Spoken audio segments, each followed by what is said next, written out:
We are fed up of hearing promises from politicians. The French do not believe in them anymore. Freddy Bouvier, a truck driver from Beauvais in northern France, is one of thousands of yellow vest protesters rallying against President Emmanuel Macron and his government. They first took to the streets to protest against a rising fuel tax, a move since abandoned by the government, but the scope has become far greater. At least 4 people have died and hundreds have been arrested in the worst arrest to hit France in decades, and further nationwide protests are planned for Saturday. Whether it is a suspension or a freeze of the fuel tax, it is all good news, Mr. Bouvier tells the BBC, but these are just the words. We want to see action quickly. The movement cuts across age, job, and region. It includes members of the working and the middle classes, all affected by the high cost of living in France. President Macron was elected on a program of economic reform, and there is widespread fury that his new policies have failed to deliver the promised change.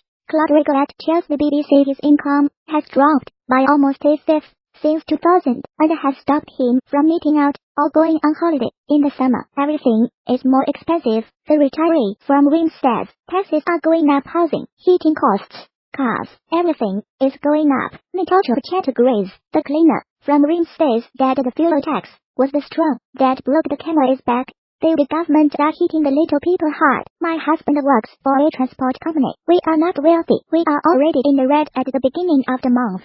She says, mid-month we have to use gift vouchers for our children to buy food. This cannot go on. We are not live. We survive. It is a scandal. A Fini Notelet, 45. From Honfleur in Normandy told French magazine, Marianne earns 12 a month after tax for her job caring for the elderly. After bills, that leaves her with 50 a week. She wants a better life for children who can see the difficulties for themselves. Emmanuel Macron did not want to listen to us. She says, we are proving to him that we are not bullets swallowed under an avalanche of taxes, but citizens. Despite the deaths of 4 people and injuries, 200 more, the French people overwhelmingly support the protests, albeit with reservations. Hours before the government cancelled its proposed tax rise, a poll conducted for French newspaper Le Figaro showed 78% believed the yellow vests are fighting for France, its general interest. However, nearly half of respondents 47% believe it is violent, and 59% admit they are worried by the movement. All demonstrations get a bit violent, Mr. Bouvier says, but the troublemakers are the result of the way we have marginalized the people. Today they live on benefits and trafficking, stealing, and this is how they express their anger at the system. Social media, and in particular Facebook, is at the core of the demonstrations. According to broadcaster BFM TV, 3 Facebook groups, La France and Angry France, Gilets jaunes and Gilets jaunes had the most interaction. On Wednesday, when the fuel tax rise was trapped, users from across France post memes, images,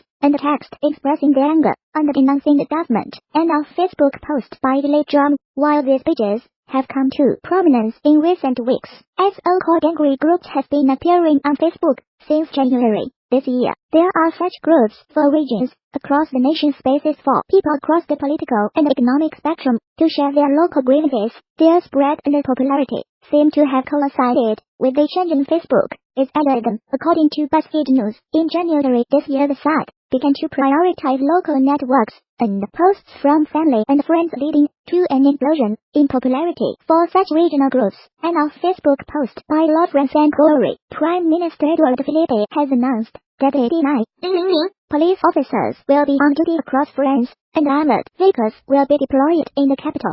Popular tourist destinations like the Eiffel Tower, the Grand Palais Complex, and the Louvre and Orsay museums will also be closed in Paris. And while a few voices on Facebook questioned the need for further demonstrations, now attacks have been strengthened, the overwhelming majority backed further action. And a Facebook post to by Gilets jaunes